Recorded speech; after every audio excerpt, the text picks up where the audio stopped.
Praise the lord. దేవుడికి మహిమ కలుగునుగాక. Calvary అపోస్తుల సావాసానికి స్వాగతం, సుస్వాగతం. దేవుడికి మహిమ, అందరికీ శుభం కలుగునుగాక. హల్లెలూయా. ఈ ఉదయవేళ ప్రభువుకు మహిమకరంగా పరిశుద్ధమైన దేవుని యొక్క వాక్యంలో రాయబడిన కొన్ని మాటలు మనము ధ్యానించుదాము.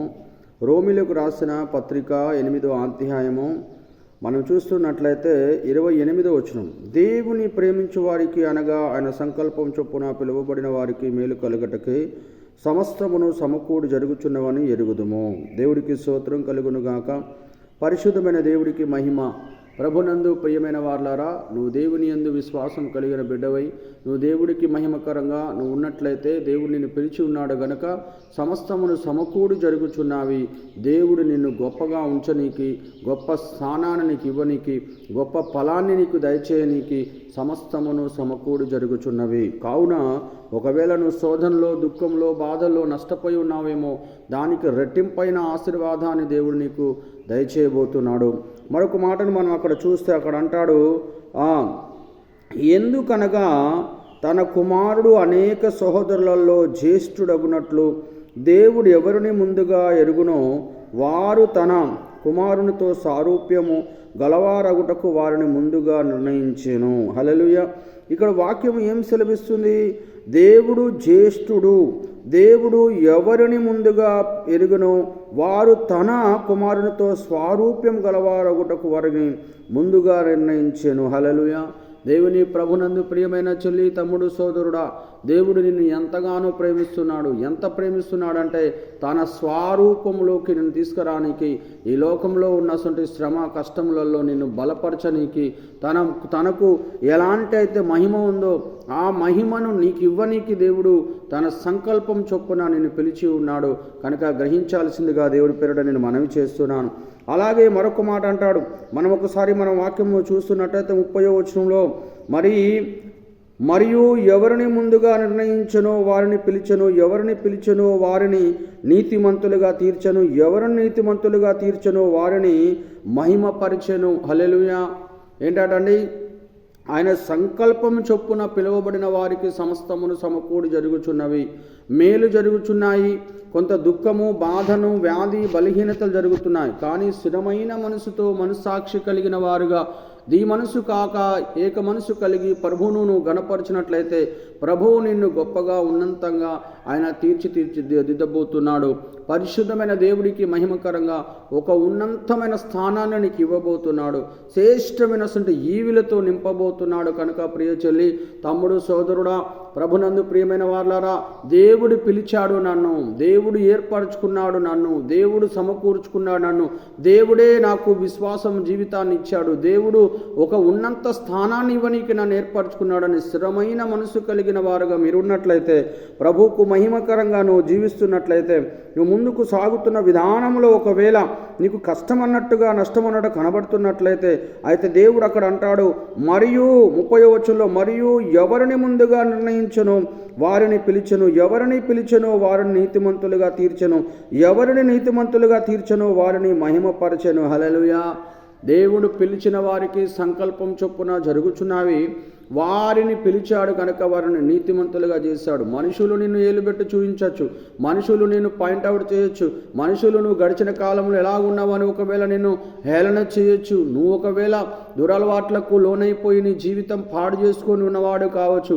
కానీ ఈరోజు దేవుడు మాట్లాడుతున్నాడు, ఆ దినమును సాతాను నిన్ను భ్రమపరిచి నీ జీవితం పాడు చేసిందేమో, కానీ ఈరోజైతే దేవుడు తన పరిశుద్ధాత్మ చేత తనకు మహిమకరంగా ఉండనీకి, నీతిమంతుల జాబితాలలో ఉండనీకి, నీతిమంతులుగా ఉండనీకి, పరలోక రాజ్యములో తన స్వారూప్యము కలిగి జీవించనీకి పిలిచాడు అని వాక్యం సెలవిస్తుంది. హల్లెలూయా.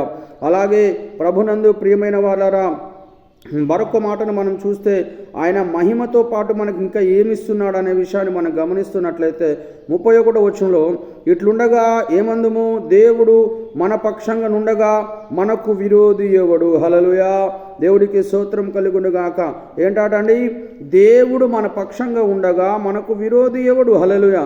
తన సొంత కుమారుని అనుగ్రహించుటకు వెనక్కు తీయక మన అందరి కొరకు ఆయనను అప్పగించిన వాడు ఆయనతో పాటు సమస్తమును మనకు ఎందుకు అనుగ్రహింపెను? హల్లెలూయా. అక్కడ ఏమంటాడంటే, ఆయనను అప్పగించిన వాడు ఆయనతో పాటు సమస్తమును మన ఎందుకు అనుగ్రహింపడు? హల్లెలూయా. అంటే దేవుని కుమారుణ్ణి మనకు అనుగ్రహించినప్పుడు దేవుడు మనం ఆశించింది మనకెందుకు అనుగ్రహించడు? సమస్తమును సమకూడిస్తాడు. ప్రవర్తనలో మార్పు రావాలి, మాటల్లో మార్పు రావాలి, నడవడిలో మార్పు రావాలి. నీ జీవితంలో దేవుడికి మహిమకరమైనటువంటి ప్రవర్తన నీలో కనబడాలి. పరిశుద్ధమైన దేవునికి మహిమకరంగా పరిశుద్ధమైన జీవితాన్ని కొనసాగించాలి. మందిరంలోను సేవకునికి దేవుని నామంకు మహిమకరంగా విశ్వాసం కలిగిన వారుగా ఉండాలి. డబ్బు, ధనము, ఆస్తి, స్నేహితులు, కుటుంబం, బలం, నేను నా అనే అహంభావమును పక్కన పెట్టి సకల విధమైన సమస్యలు అన్నిటిని ఎదుర్కొనే దేవుని ప్రేమ కలిగిన వారై ఉండాలి. నీతిమంతులుగా ఎప్పుడైతే నువ్వు యథార్థమైన వ్యక్తిగా దేవుని యొక్క రక్తములు కడగబడిన బిడ్డలుగా మనం ముందుకు సాగుతున్నప్పుడు అనేకమైన శోధనలు వస్తాయి. వాటిలో దేవుడు లేడు అని నువ్వు బాధపడనీకి వీల్లేదు. ఎందుకంటే వాక్యములు రాయబడింది. ఆ కీర్తనల గ్రంథంలో 91వ అధ్యాయంలో మనం ఒక్కసారి వాక్యమును చూస్తే అక్కడ అంటాడు, మనం చూద్దాం ఒకసారి. 91వ అధ్యాయము 15వ వచనంలో మనం చూస్తే, అతడు నాకు మొరపెట్టగానే అతనికి ఉత్తరం ఇచ్చేదను, శ్రమలోనే అతనికి తోడై ఉండేదను, అతన్ని విడిపించి అతన్ని గొప్ప చేసేదను. హల్లెలూయా. ఎక్కడున్నాడు దేవుడు మనకు తోడుగా? శ్రమలో ఉన్నాడు. ఎక్కడున్నాడు మనకు దేవుడు? దుఃఖములో ఉన్నాడు. ఎక్కడ మనకు దేవుడు తోడై ఉన్నాడు? నష్టములో తోడై ఉన్నాడు. ఎక్కడ మనకు దేవుడు తోడై ఉన్నాడు? అనేకమైన చుట్టుపోటి మాటలలో తోడై ఉన్నాడు. ఎక్కడ మనకు దేవుడు తోడై ఉన్నాడు అంటే శ్రమ. అది మహాభయంకరమైన శ్రమ కావచ్చు.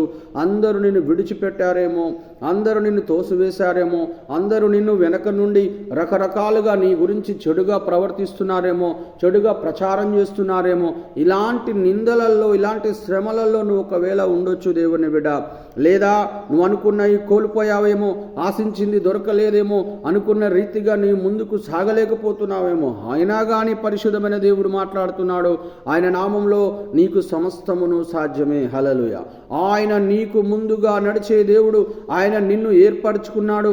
నిన్ను నీతిమంతుడుగా చేసి ఉన్నాడు. కనుక ఈ లోకము నిందించిన నిందకు నువ్వు భయపడరాదు. పరిశుద్ధమైన దేవుడి దిక్కు నువ్వు చూసినట్లయితే త్వరలో నిన్ను దేవుడు గొప్పగా చేయబోతున్నాడు. హల్లెలూయా. ఏమని చెప్పాడండి దేవుడు వాక్యంలో? శ్రమలోని అతనికి తోడై ఉండేదను, అతన్ని విడిపించి అతన్ని గొప్ప చేసేదను. అంటే శ్రమ నీకు కలిగింది. ఆ శ్రమను దాటించిన తర్వాత నిన్ను చేసేది ఏంటంటే గొప్పనే. హల్లెలూయా. కనుక నిందలకు బదులుగా పరిశుద్ధమైన దేవుడికి మహిమార్థంగా ఆ నిందకు ఎంత నిందబడిందో, ఎంత శ్రమ వచ్చిందో, ఎంత కష్టం వచ్చిందో, ఎంత వేదన వచ్చిందో, ఎంత దుఃఖమును నువ్వు అనుభవించావో అంత శ్రేష్టమైన ఆశీర్వాదాన్ని తిరిగి చూడబోతున్నావు. మీ గాడ్ బ్లెస్ యూ. దేవుడి వాక్యం దీవించి ఆశీర్వదించునుగాక. దేవుని బిడ్డ, భయపడకు, ప్రార్థన చేద్దాం. పరిశుద్ధుడా, ఎంతమంది దుఃఖంతో, వేదనతో, శ్రమలో, కష్టాలలో, నష్టాలలో ఉన్నారో నీవు పిలిచిన పిలుపును నా ప్రభా వారు ఎరగలేకపోతున్నారేమో, తెలుసుకోలేకపోతున్నారేమో. దేవా, నీవే పిలిచావా అని నమ్మలేకపోతున్నారేమో. ఆ శ్రమలలో, ఆ కష్టాలలో, ఆ కొలిమిలో ఉన్నారేమో ప్రభా. ఆ కొలిమిలో నా ప్రభ సువర్ణం వలె వారు నా ప్రభ తన ఒక రూపం తయారు చేయబడుతుందన్నట్టుగా గ్రహించిన వారు ఉన్నారేమో.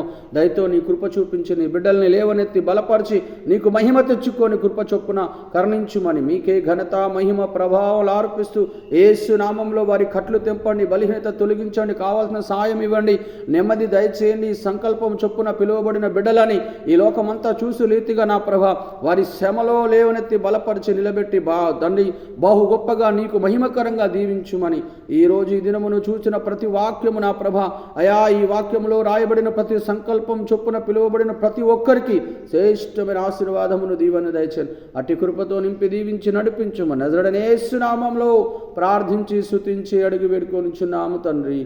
ఆమేన్, amen, amen. Praise the lord. అందరికీ వందనాలు. 9505060212 ఫోన్ నెంబర్ మీరు కాల్ చేసినట్లయితే దేవుడికి మహిమకరంగా మీ కొరకు ప్రార్థన చేయబడుతుంది. ప్రభునందు ప్రియులారా, భయపడద్దు, బలహీనులు కావద్దు, క్రీస్తు యేసులో బలవంతులు కమ్ము. దేవుడికి మహిమకరంగా మోకరించి ప్రార్థించు. దేవుడు మీకు ఎప్పుడూ తోడుంటాడు.